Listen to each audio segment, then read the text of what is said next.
Thank you. Good afternoon. It's my pleasure to welcome everybody to the July 20th, 2023 open meeting of the Guelph Police Services Board. And I would like to start with our territorial acknowledgement. Today, we acknowledge the Mississaugas of the Credit First Nation of the Anishinaabe people on whose traditional territory we are meeting.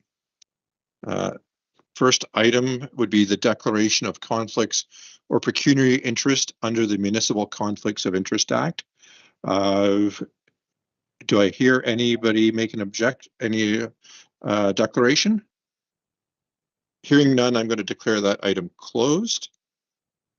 And we have a resolution coming forth from the closed meeting. I'm going to ask Member Sharma if he would, I believe you have a motion for us.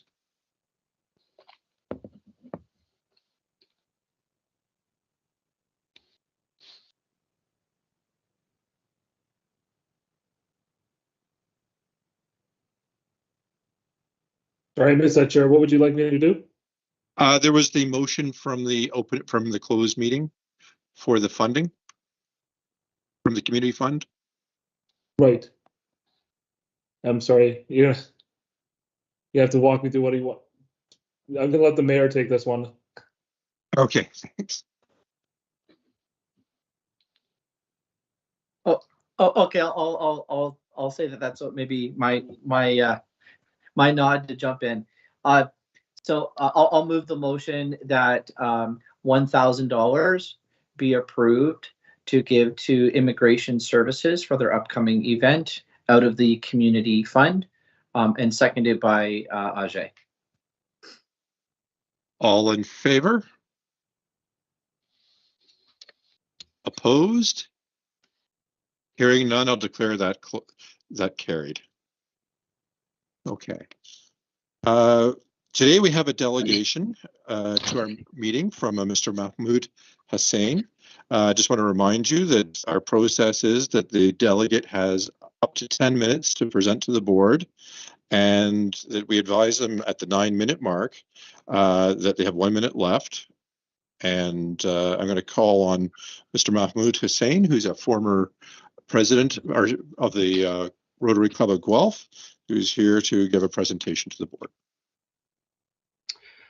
Thank you, Mr. Chair. Can you hear me? Yes. Thank you. So, Mr. Chair, thank you for allowing me to speak. To start with, I wish to record that I am here on my own and I do not represent any other person or entity or a group. And all the comments here are my own as a citizen, resident, and a community engaged person. So, Mr. Chair, what inspired me to seek this podium and this medium to speak is, in fact, what galvanized me is the events that happened around Canada in the last year, and specifically the loss of a dozen or so police officers from different forces from Nova Scotia to British Columbia and many places in between. So every officer is trained, and they were sworn and were expected to do exactly what they have done, and they paid the ultimate price. So each officer here, I'm calling them by name, not as a statistic. So this week, I met and I saw and I interacted with a police officer in the downtown area who was in a different gear, in a more of elevated, I think like a special unit into gray charcoal attire. Anyway, we spoke, and at the same time, the news came in Guelph is that there is a concern of guns available and has been confiscated in our community. When you put all these stories together, it's not unusual, it's not uncommon to think what could happen in Guelph, and we hope it will never happen. So having said that, my comments here is not about employment and administrative matters, but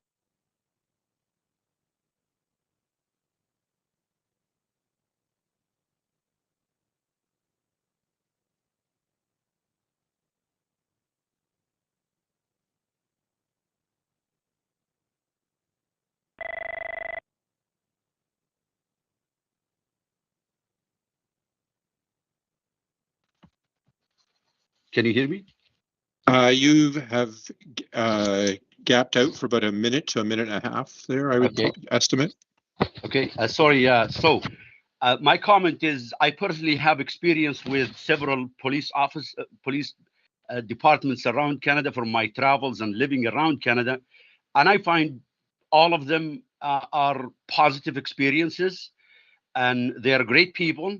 And I wish to share the following with our officers here in Guelph and by extension, all officers in Canada.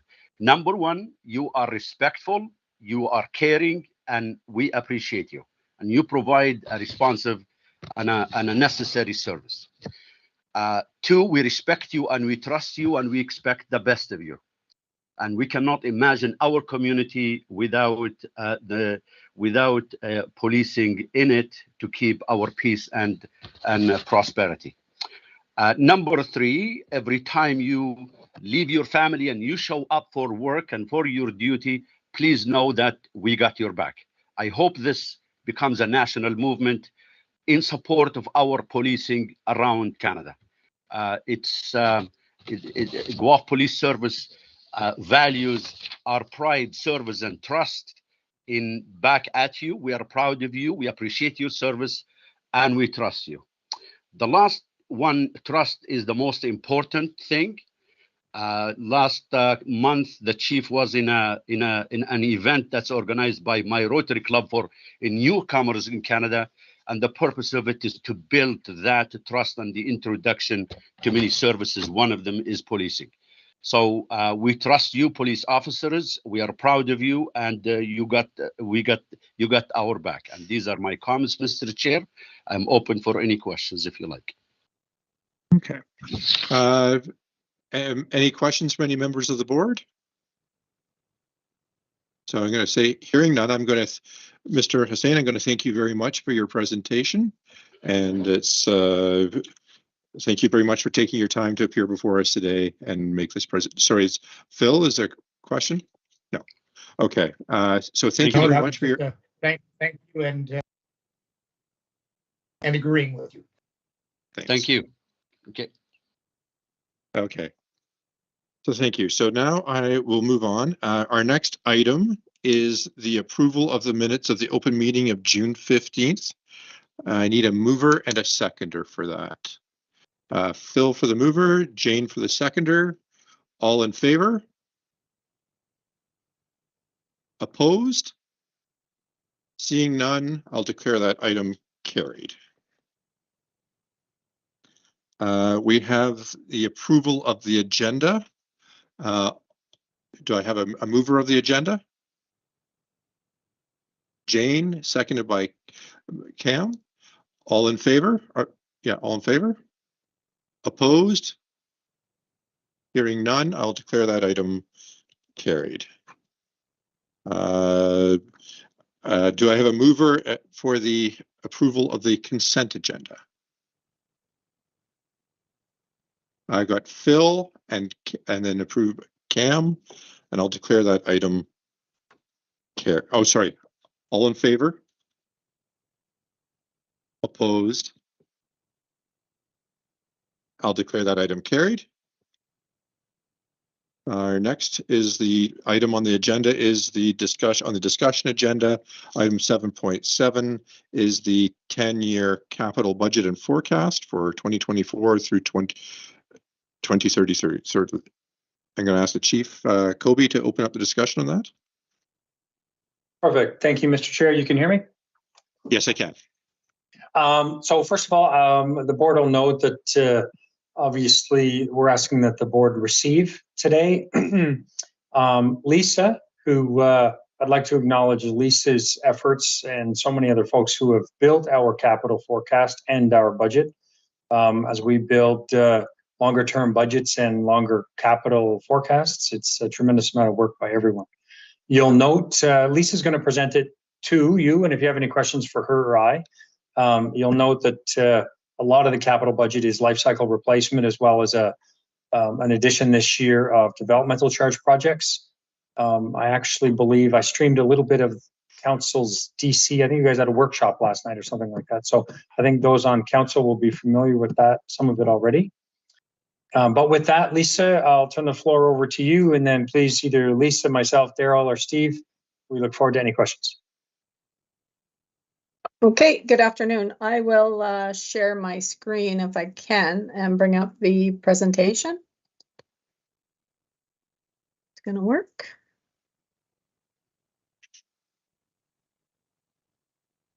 Maybe it's not going to work.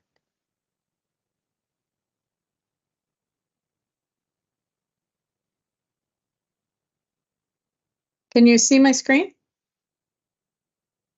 Yeah. Can you see the presentation? No. Okay, I'm going to the little share thing here, right? Yep. All right, let me try this one. Oops, here. How's that? Can you see it now or no? Sure. Yeah, and if you hit Yes. play, that'll probably start Yeah. your PowerPoint. Yeah, so I will go from the beginning. Okay, sorry about that. So in the agenda package, there is a detailed report. This is the high level presentation. It's a 2024 to 2033 capital budget forecast. So we received communication from the city that they were going to do a complete 4-year budget for approval and a 6-year capital forecast. We were asked to consider the items identified in the 2023 development charge study, our capacity, the budget and procurement timing, and escalation and indexing. So our internal process, we meet the Guelph Police Service 2019 to 2023 strategic plan priorities. We took into consideration unspent capital capacity, equipment condition, and operating impacts. We updated our replacement costs and useful life for any existing assets, and we considered escalation and indexing. So as I noted in the report, we do have a 5% for indexing in this budget. And we also considered any new requirements as well as the DC growth projects. I won't read through all of these, but our 10-year capital forecast includes life cycle replacement as well as some new requests. This is just a summary that I pulled off the city's website regarding the development charges. I won't read through it, but it's any growth-related projects and how the city funds a portion of those growth-related projects. So the 2023 development charge study, there were projects that were identified, and over the 10 years, these were the projects that we have included in this budget. So the facilities upgrade for the 4th floor at headquarters, a police training facility, uniform, so police uniform growth equipment. This would be any of their, I guess, yeah, any of their uniform. This does include the cost of IT. However, IT is would not be funded from the DC study, but it is a cost to outfit a uniform officer. The vehicle growth related to new uniform FTEs. There is a drone and a Black Cat speed monitoring equipment included, and there's an expansion of the headquarters communications center, as well as the creation, I believe, or expansion of the backup at the Crest unit. So the 4 new requirements outside the DC are the repair to the sewer line under the gymnasium. There's an amount in here to hire a consultant to determine how we want to move ahead. We went to a hybrid fleet a few years ago, and how we want to move ahead, whether it be electric vehicle or alternative fuel. There's a $200,000 in here to update the existing indoor range. This is just an estimate. There has to be some evaluation determined what's needed, to determine what's needed. And then we've submitted a grant for closed caption TV cameras. And this amount that's included in this budget is net of that grant. So it's also pending approval of the grant. So the 24 to 27 capital budget request is 36,141,800. Of that, 18.3 are from the DC study, and 17.2 is the life cycle replacement of existing assets, and there's 595,000 in new requests per the previous slide. The forecast for 28 to 33 is 42,789,000, and that includes 9.3 million for DC projects and life cycle replacement 33.5 million for existing assets. So we're just asking the board to receive and forward the budget to the September board meeting for approval, and then just to receive the forecast for 28 to 33 at this time. So the next steps, there's the dates on here, the board approval of the capital budget in September. The operating budget will be presented in September with approval in October, and then budget presentation to the city in November, as well as public delegations, and then council approval of the budget December 6th. And that's all I have. Okay. If there's any questions. And if you just want to stop sharing your screen, Lisa, then we can see each other a little bigger. There we go. Okay, thank you. Mayor Guthrie. Thank you, and through you, Chair. So I just wanted to ask a few questions. The first one is not quite understanding the justification. I'm going to start small and go big, by the way. So the justification of this $50,000 for a consultant, excuse me, on like fuel stuff. What's the justification for that? Not quite understanding. Is it more around a consultant to help figure out what you would need capital wise for installations of like EV chargers or something like that in your existing garage? Or is it a consultant to be like, what type of fuel you're going to be using? So I'll go first and then I'll come to Daryl, Okay. if that's okay. Oh, sorry. So I think to your point, if you recall, obviously we were one of the first services to commit and transition to a hybrid fleet. And I think what we're trying to do is to just make sure we're thinking ahead as far as maybe a fully electric fleet, what would be required for things exactly like you mentioned, like chargers, infrastructure. Okay. I know Daryl has talked to our fleet manager about this. So Daryl, any thoughts? You pretty much have it there, but the only thing I would add is we have to consider, is the electrical capacity exists outside of our building to even go to EV charging? That's an unknown right now, and that's from what I understand, a pretty complicated process to figure out if we can even charge our vehicles if we brought the infrastructure in. If you were to build a house today, you'd probably put an electric charger in your garage, whether you had an EV car or not, anticipating that that's coming. That's kind of where we're going. We don't have the luxury of a new building, so what do we need to go into this building? And are there other alternative fuel sources that we could look at? Like I think of hydrogen as being an example. So that's what the consultant is. It's just to guide us. We don't have that expertise in house. Okay. You kind of do have a new building though, right? Like it's like. If I may, we have a Renault building, but it wasn't designed when the Renault back in, I think it was 2014, they originally designed it. I don't think EV was on the agenda at the time. So we don't have the electrical infrastructure to put it in here.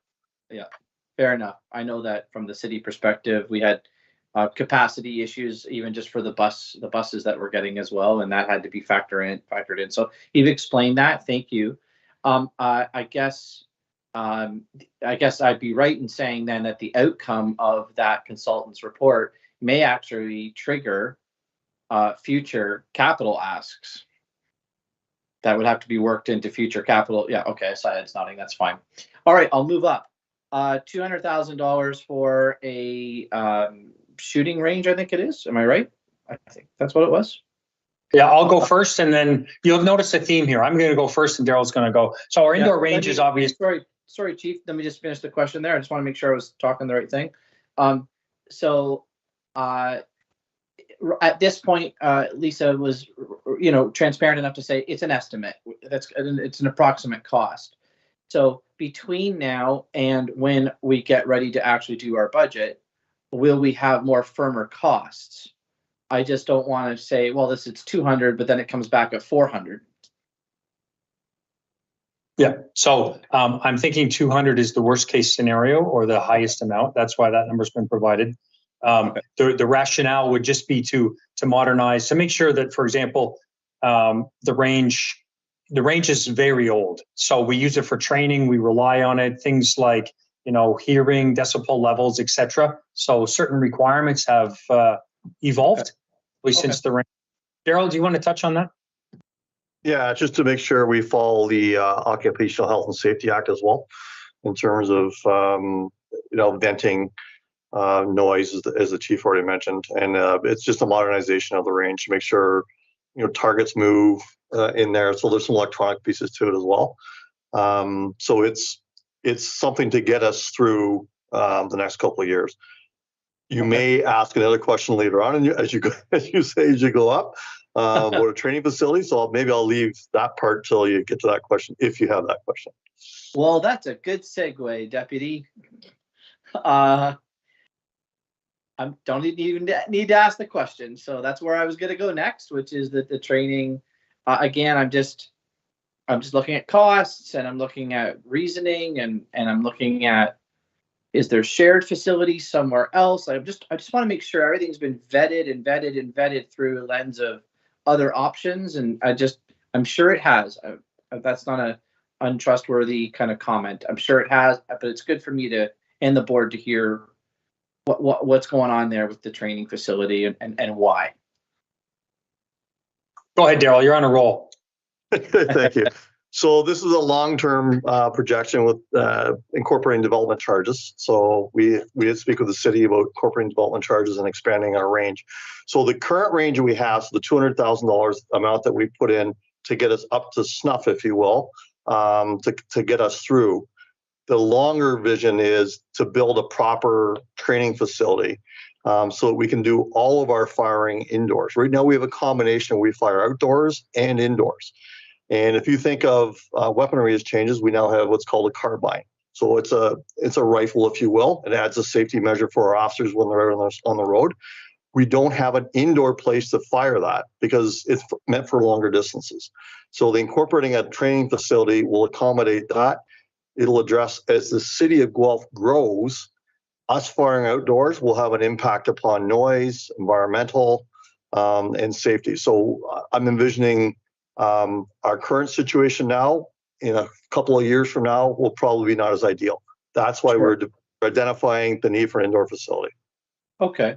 And so the only last question on that point, and don't worry, Mr. Chair, I only have one more after this one, is, and it's one of the larger numbers, you know where I'm going, is what about shared with other services? Like if other cities are growing and there's a concern exactly as you outlined here for Guelph, then do our surrounding services already have this in play and we don't? Or are they too looking for the same type of facilities? Where could there be a joint effort and economies of scale where we could build something that is between many services but can facilitate that training, and we could save some money? Go ahead, Daryl. I know you got this. No, and it's a great question. So I do know of a nearby service, and I don't know if it's public knowledge, so I don't want to name that service, but I do know that they are exploring similar options. The sharing piece is a great idea, and we will explore that. Okay. The only downfall to it is travel time. So if we have to travel to another agency's area, we lose. That's time that our officers are not on the road. So we have to build that into your training schedule and agenda. So if you can imagine right now, if we have enough officers on the road, let's say at 2 a.m, and we have required shoots to keep qualified, and the supervisor says, hey, I can send 3 down the range right now. If you have to drive 45 minutes or an hour to go somewhere, you're not less likely to do that. And your resources are gone.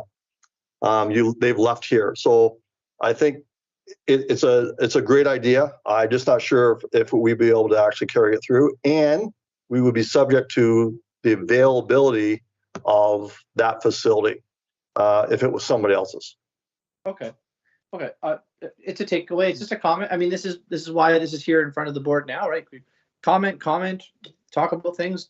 We're receiving this today. We're not approving anything, so that's it. So, okay, get a land on the last one, Mr. Chair, through you. The 4th floor of the current headquarters, about a $14 million hit. I do see, rightly so, that it's identified as most of that being covered under the development charges. But I just want to understand the justification. That's in the next 4 years. Am I right, Lisa? Yeah. So in the next 4 years, we're going to have about supposedly a $14 million renovation on the 4th floor. Now, I will say, I think there was hindsight in a good way of building that 4th floor at the time of the construction for future growth. So that was a smart idea. I guess I'm just trying to understand, there's a lot of competing demands about DCs and where they are allocated to. So what is the functionality of how the city is going to benefit from that $14 million renovation on that 4th floor? And why is it built into the next 4 years? What's the business case as to why that money has to be allocated within the next 4 years? Okay, I'll go first on this one, Daryl. So what we're trying to do is provide long range forecasting, and so that we're preparing ahead for infrastructure requirements. So we don't find ourselves where we may have been when we built this building. Probably, we built it and had to live around it and it got renovated. As we look for competing demands, we're also trying to be mindful. What is the competing demand? Say, for example, Kresk space.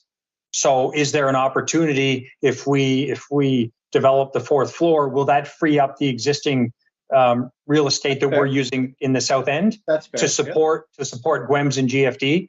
So we're very mindful of, there's a holistic community discussion to be had here. That's good. Yeah. Because we still occupy a very significant amount of space down there that we need. Obviously, this building, I think, was probably designed around 2014, started building around 16, and we all lived a very, very lengthy, never-ending process. Sorry, not never-ending, 6 or 7 years. But if we look, it was designed in 2014. So we're trying to give realistic needs assessments, long-term growth, maybe free up real estate for our city partners in the south end. So this is the thought process. Okay. And so will that thought process be more fleshed out as we get to September, October? Similar kind of vibe as to what I'm asking about the shooting range. Like, you have an estimate, but like what's real numbers as we land to actually look to approve something? Well, and I think so. What we would have to do. What's the deal? Because I sorry to interrupt you, Chief. It's just that this is a multi-year budget. It's a 4-year budget, and these dollars are going to be allocated. And so I just the justification around this sort of business case and other partners involved, like, to me as a board member, I need to grasp that from a defensive point, not a defensive, but to defend the decision, right? So will the board get some more information prior to when we look to approve this around this ask? Well, around this ask specifically, so I know, first of all, this is the budgeted amount based on conversations with the city and the DC group. The square footage approximation We got that from the city. Daryl, you talked about the square. So I guess, Mr. Mayor, like this is the budgeted amount, but we'd be looking, because we have to have a consultant come in and design it for us. And then we'd have to have an RFP and we'd have to do all of that stuff. So Lisa, do you want to start and maybe go to Daryl? Okay, I'll just have one comment after Lisa and then I'm done. Thank you, everybody. Appreciate it. Yeah, this project has been in our capital budget for quite a few years now. And it was at a lower amount, but the DC study, that's where it was identified that based on the square footage, I think that the DEP can confirm it's something like $700 per square foot. So the amount has increased drastically, but it's always been on the budget in 2024. Yeah. So that's kind of where it was left there. Okay. So my last comment on that is just that there is sometimes with capital, there is a then corresponding impact to operating. So right now we have this fourth floor that's just an empty shell. And then in 3 to 4 years, all of a sudden 14 million bucks gets landed in there. And now the heat and the hydro and desks and people, I don't, and that's where there's a disconnect for me. It's just that it's finishing off something for what, how much is it going to cost and increased operating? There's just, and that's, I need that as a board member here, I need that fleshed out a little bit just before we move into looking for approvals on these types of things. Whether or not they're covered by DCs, because a lot of people will say, well, it's DCs and it's covered, but there's corresponding impacts operationally, and I just need to understand that a little bit more. Other than that, thank you very much. That's all my questions and comments, Mr. Chair. Thank you. Thank you. Vice Chair Armstrong. Thank you, through you, Mr. Chair, and thank you to the mayor for asking pretty well all the questions I had. But I just wanted to just echo the mayor's comment regarding this renovation of the fourth floor. I too would like a bit, if possible, a bit more detail as to what is anticipated as to the use of that fourth floor. And for example, the suggestion that we might put the CREST group there and that would free up, well, that would be certainly an excellent suggestion, but it sounds right now as if it's a possibility, and I appreciate you may not know that by September, but to get a bit more detail as to what exactly this fourth floor is going to be used for, I think would be helpful.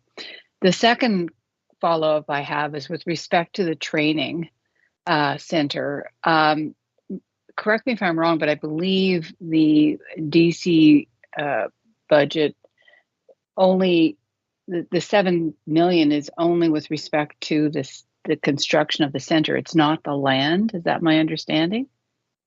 So do we buy the land as well? So is that ultimately going to come into the acquiring the land, or are we going to rent it? Or that's something that I would need to know, because my concern would be that given the price of land, that could significantly add to the cost. And it may, in terms of the comments of Deputy Chief Gates, it may be that this land is some distance away simply because of the cost of getting something close by. So I think I need to get a better sense of, I appreciate you won't know for sure, but an estimate of what that cost would be. Has there been any exploration as to where you might acquire that land? I appreciate we can't disclose locations per se, but just to have an understanding of, is it really a viable alternative to have our own rather than sharing when we might have to travel to wherever it is? So I think that would be helpful for me as well. Thank you. Okay. And we're happy to bring all of that back. They're all very, very fair and appropriate questions. Okay. Are there any other questions or comments? Okay, in that case, I'm looking for a motion to receive the capital budget request here. Can I get a motion for that? Moved by Vice Chair Armstrong, seconded by Mr. Sharma. All in favor? Opposed? Sorry, and I am unable to see Phil. Phil, you're not on screen. Okay, I'm back. Okay. Sorry, Sorry. I got disconnected. I thought it went back on. There we go. Okay, sorry. I didn't see how you voted on that last motion, Phil, so. In favor. Thank you. So I'll declare that item carried. And so, okay, so we're going to, next item on the agenda is the loud vehicle enforcement response. I turn that over to you, Chief. Thank you very much to you, Mr. Chair. First of all, I want to thank Staff Sergeant Mike Davis, who's here with us, who did a lot of work to bring this package of information together. The report unto itself, there's a lot of information there. And I also want to emphasize, we very much appreciate members of our community taking the time to delegate to identify areas of concern. It's really good for us to kind of have that engagement. I know everybody's read it. Do you guys have any specific questions with respect to it that might direct any comments I have before I start talking? No. Okay. As you can see from the report, obviously there was questions in the delegation with respect to the bylaw. I think Mike lays out quite well in the report why the Highway Traffic Act, Section 75, Mike, I think off the top is the one that we rely upon. There's some enforcement reasons and a number of other reasons why the Highway Traffic Act is typically used versus the bylaw. And again, we also, for the benefit of the community, I think I owe it to the community to give them to calibrate expectations with respect to what we're able to do with existing resources. Councillor Alt and I were at a public discussion this morning, and some of our community members, they just may not be aware that as we're trying to make road safety a priority, that could include speed enforcement, noise enforcement, a number of other areas. In the report, we can see that it's very common that for the community, there's only one dedicated traffic officer working. So, and I think there were approximately 50 days last year where there were none. So we have to calibrate those expectations as we're trying to do proactive enforcement, while also managing the very high volume of calls that come in for service needs kind of in the moment. So, Mike, did you have anything you want to add? I'm trying to capture the essence of your report, but it was so well done, Mike, that maybe nobody has any questions. No, I think the only thing I would add, and it would be for anyone who watches this later on, is really to reiterate that the priorities that we set for the traffic unit and really for the service as a whole, we set those with input from our partners at the City of Guelph and community groups and with citizens. So them calling in, we really do appreciate that. I would just emphasize that it's a comprehensive strategy. So we have many competing priorities. And so just to name a few that, I mean, we still do have issues with drug impaired driving. We have issues with alcohol driving.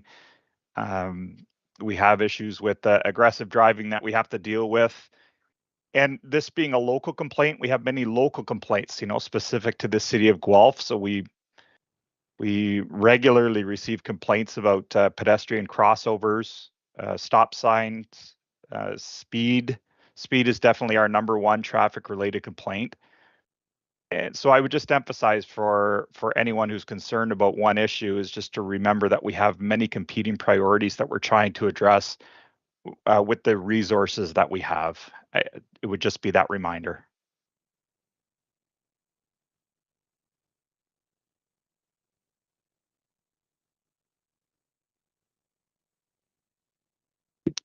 Councillor Alt.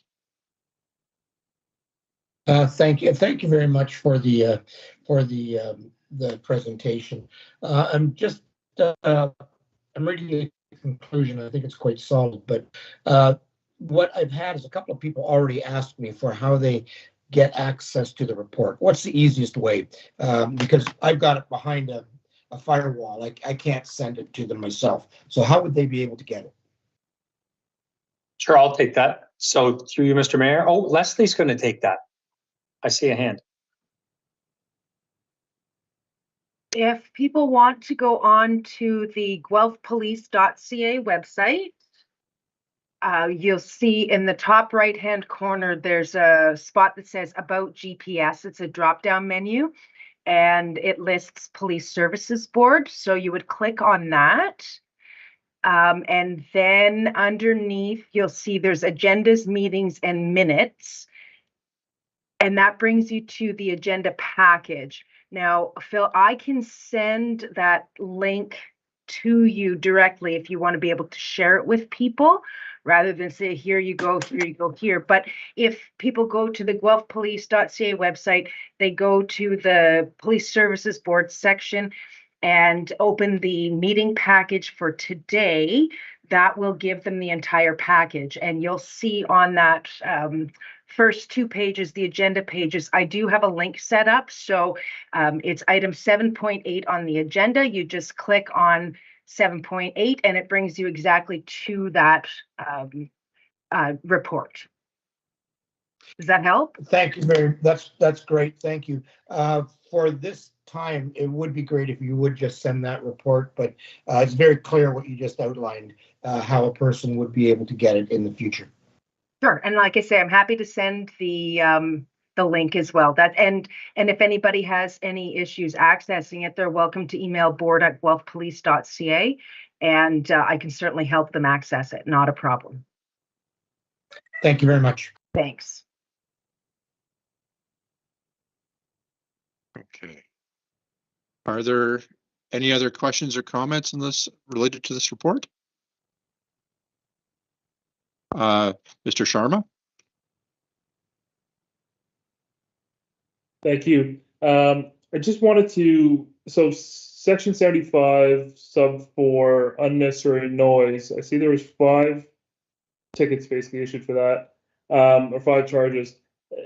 Just out of curiosity, this is more of a knowledge-based question, but how do you distinguish between excessive noise that's generated through an exotic car, let's say a Lamborghini Ferrari, versus someone who's had their mufflers modified, or the case may be? Is that do people who have factory cars, like the ones that are sort of these exotic cars, are they sort of subject to this as well, or? And Mr. Chair, I'll turn that one over to Staff Sergeant Davis. Thanks. So we do, this is actually a frequent question for us. In general, we are looking, especially when we're talking about mufflers and exhausts, we're looking for defective or improper. So a vehicle that is manufactured to a certain specification, if it remains that way, we don't have an issue with. That's obviously been inspected by other governmental agencies already. If modifications have been done to increase the noise, that's kind of our threshold for when enforcement action could start. Thank you. And I believe, Mr. Mayor, you had your hand up. Yeah, thanks. And through you, Mr. Chair, just one quick question I had with the report. It did say that there's this use since May of last year of a system called, is it Crop Logic or Cop Logic? Sorry, am I saying that wrong? What's the name of it again? Cop Logic. Okay. I just wondered, like, if people are using that system to identify, like, a loud car, let's say, in their neighborhood, the one guy that has the car that bothers everybody, we all see or hear about those things. And someone uses the Cop Logic system to identify that and send it in. Will that person who made the complaint ever find out as a follow-up that it's been addressed?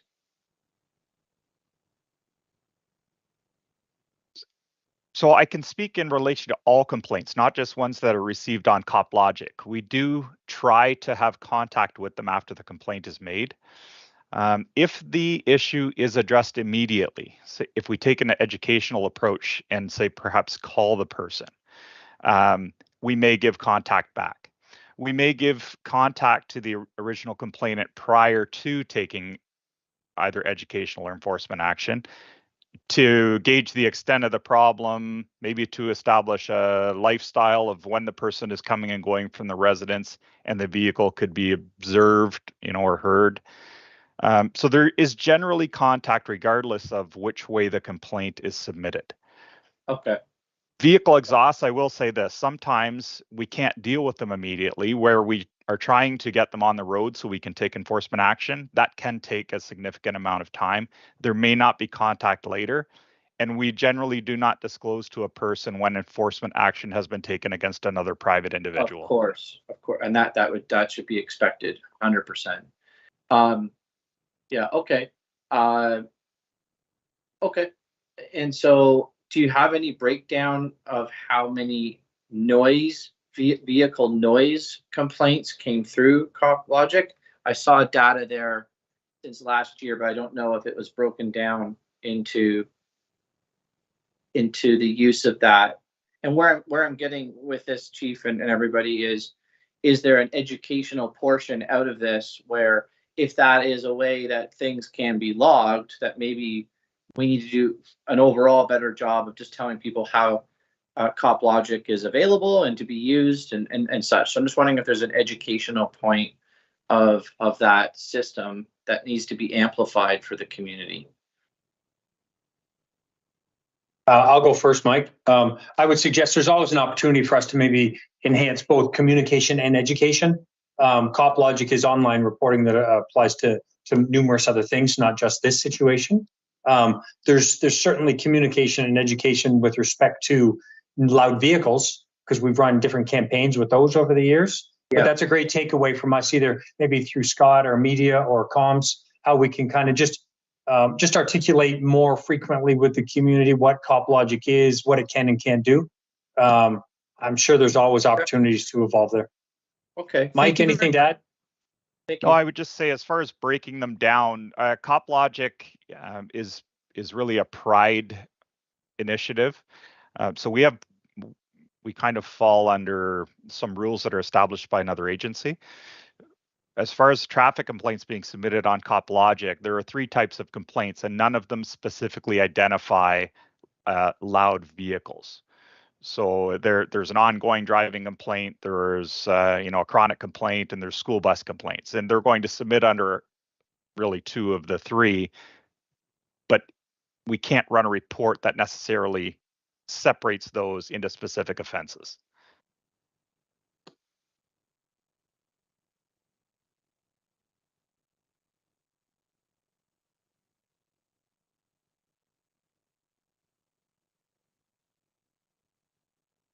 Okay.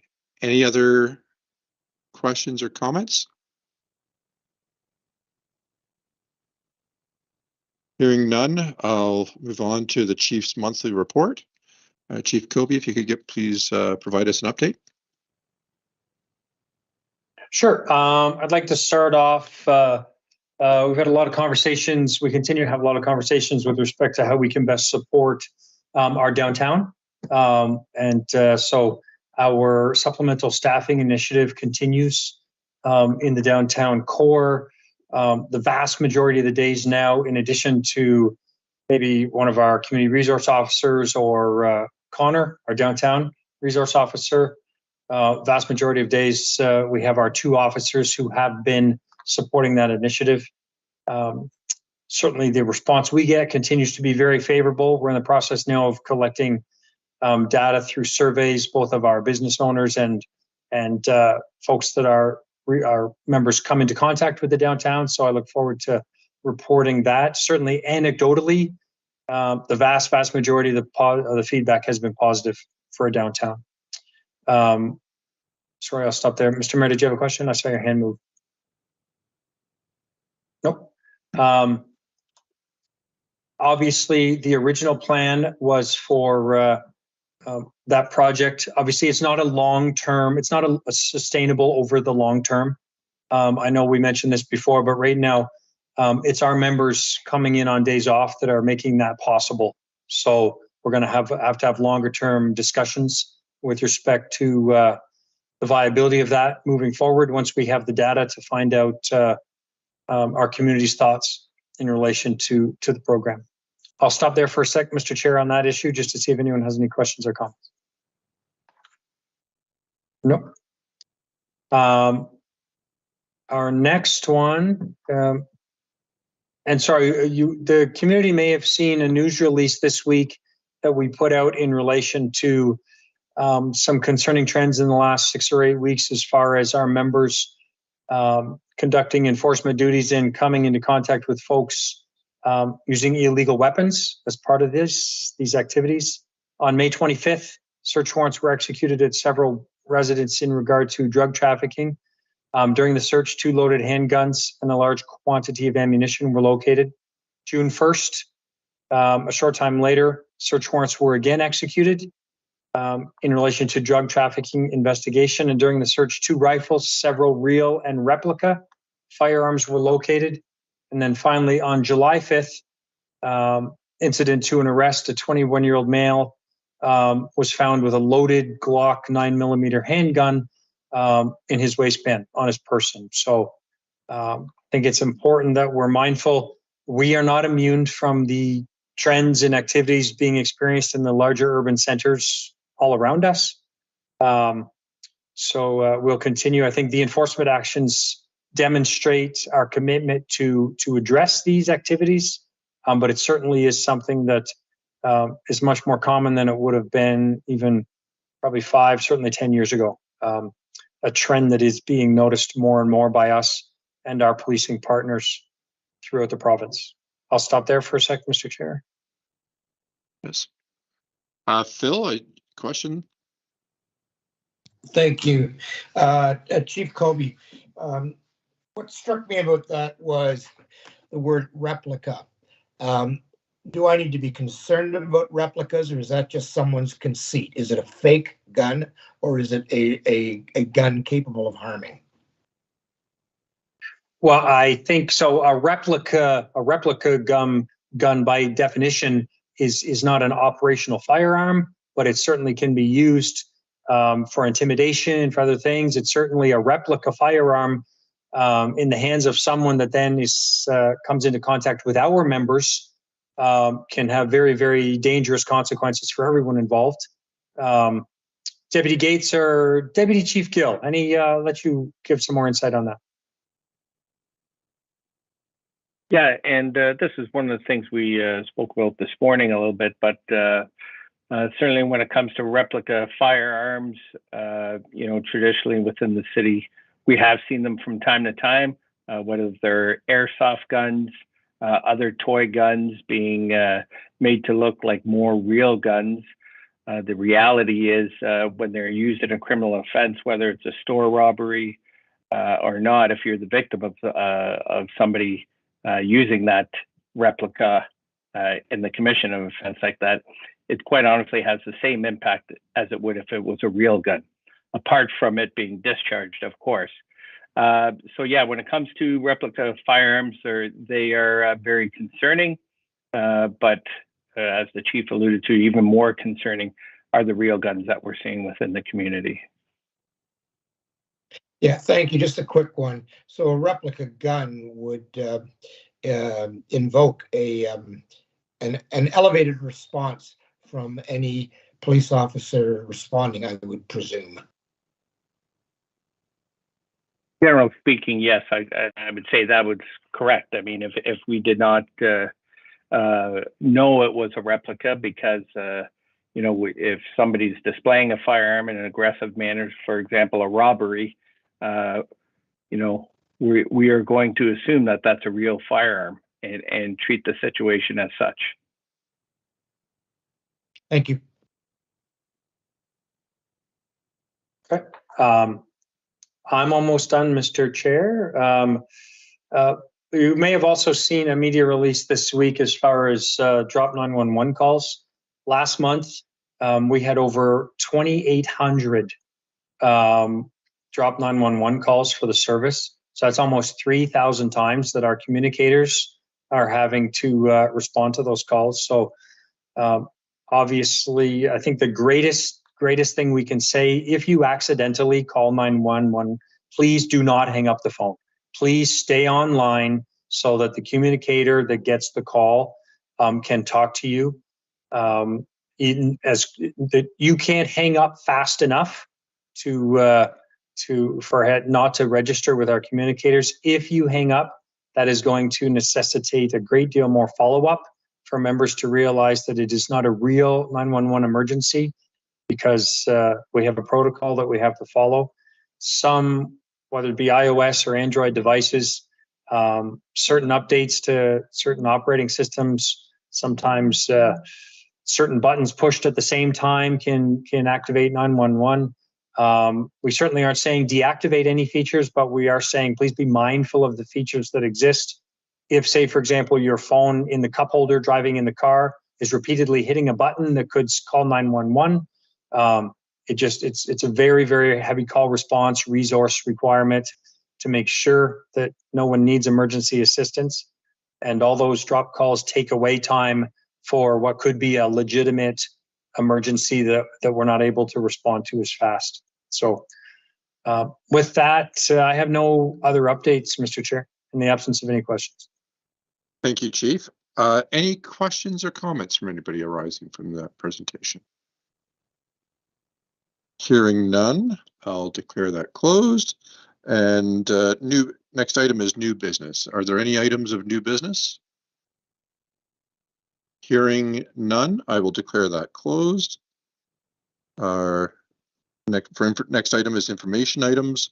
Our next open meeting is September 21st at 2:30 p.m.